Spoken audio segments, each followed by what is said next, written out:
Welcome to the Lechtich Parsha podcast, where we delve into the Torah's timeless wisdom and uncover uplifting and empowering lessons tailored to the challenges of our generation.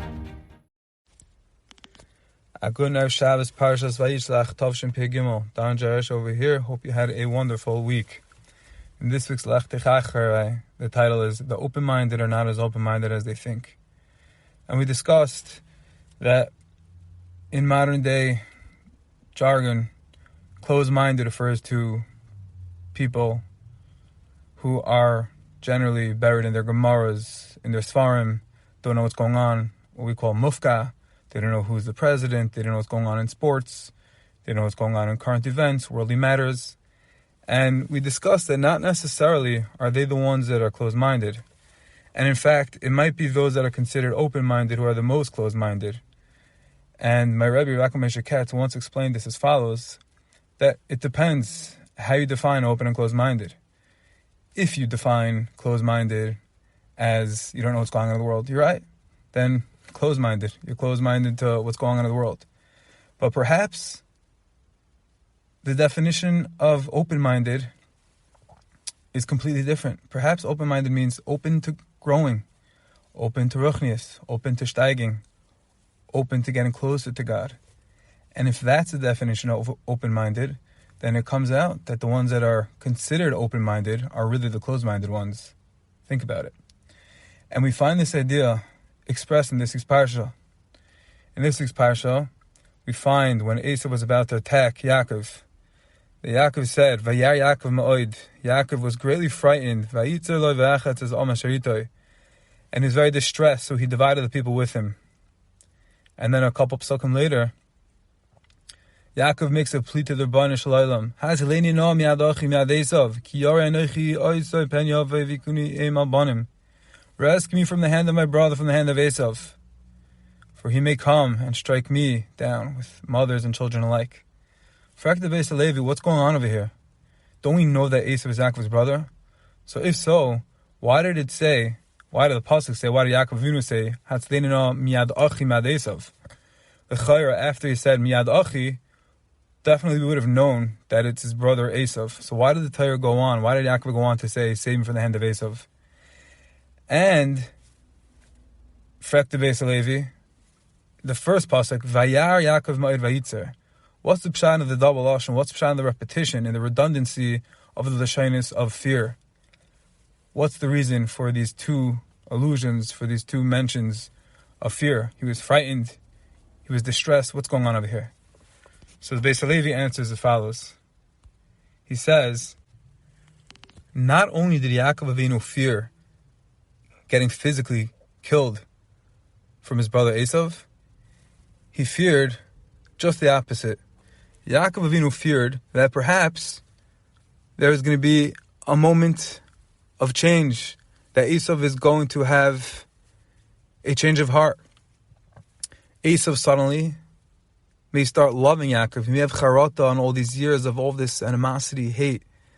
And maybe as Esav is going to get closer to Yaakov, he's going to say, you know what? What's the reason for this? He's my only brother. I'm not going to kill him. I'm going to love him. I'm going to embrace him. I'm going to go give him a big hug, a big kiss. Yaakov Avinu feared that moment, that possibility, just as much as getting killed. Why? Because of the rida, the potential downfall, the mapala, and the terrible inspiration, the terrible hashpah that Esav would have in Yaakov Avinu. So for this reason, says the Beis Levi, that's the pshat why Yaakov Avinu said, Miad achi, miad Esav. Yaakov Avinu meant to say, Miad achi, if he turns into an ach, if he turns into a brother, please Hashem, save me from that. It's not worth living that he should have a bad hashpah, he should make me have irida. Take me away, save me from that. And if he acts as Esav, which is the pashtus, then save him from that too. If he's going to kill me like Esav was planning on, and as Yaakov was expecting, save me from that as well. And therefore, says the Beis Levi, that's a pshat in the psukim before. The two lashonos of fear were referring to these two scenarios. Vayar Yaakov was referring to if Esav would come to him as Achi, as his brother. He feared, he was frightened that maybe Esav would have a change of heart, that maybe he would love him. And for that, Yaakov Avinu feared. He was afraid of the Yerida, of the bad hashpah that he would have. And the second lashon of Vayitzallah, he became distressed. Distress was over his life, that he might physically get killed. And these two feelings, these two scenarios, were equally distressful, equally frightening to Yaakov Avinu, and for that he cried to Hashem. And the lesson that we can take out of this, that applies to our lives, of course, is how hard we have to strive, how great of an emphasis we must put in to make sure that we upkeep a Machanech HaKadosh. There's so many distractions, there's so many platforms, there's so many endless ways that we can not only let the Yetzer Hara come in, we can welcome him in to our houses, into our hands, into our pockets. There's infinite ways, and we have to do our best to upkeep, to be shomer, to shelter, to be like Yaakov Avinu, and to be afraid of the Yerida, of the hashpah that this world, that the Western society, not only in America, but even in Eretz Yisrael, that it's created, that it has on us. And we have to do what we can, especially as Chanukah approaches.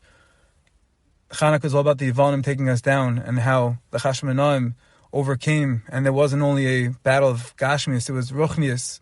And we have to remember that that's the most important thing in the eyes of Hashem, and that's what we should keep on the forefront of our minds and hearts, that there's only one important thing in this world, and that's Rebbeinu Shalom, that's His Ratzon, and that every part of our bodies, of our lives, our eyes, our mouth, our ears, they all belong to the Rebbeinu Shalom. We are merely borrowing all of these limbs and organs, and we're achrei for them.